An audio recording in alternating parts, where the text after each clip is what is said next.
Fit! Ngayon, mag-unbox tayo ng aking dream shoes na matagal ko nang gusto, which is yung EQLC 360 Nate Robinson Kryptonite.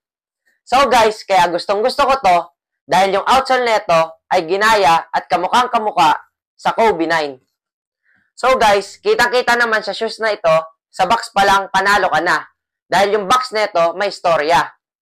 Dito sa box neto nakalagay ang meaning ng Nate. Not a typical expectation. At dito naman sa harapan, nakalagay yung dinakdakan niya si Superman at ang gamit niyang sapatos noon ay Kryptonite din. Sa gilid naman, may nakalagay dito na doktor at si Nate dahil siya ay nagpa-kidney transplant. Sa likod naman, nakalagay dito yung boxing match niya, kalaban niya si Jake Paul. Dito naman sa gilid, nakalagay yung pamilya ni Nate Robinson na nagiging inspirasyon niya sa lahat ng laro niya. So guys, tignan na natin yung shoes. Tara na, i-unbox na natin.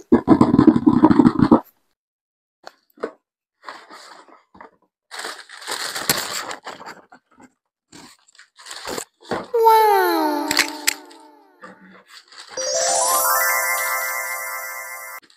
Ayan siya guys, grabe, napakaganda niya talaga.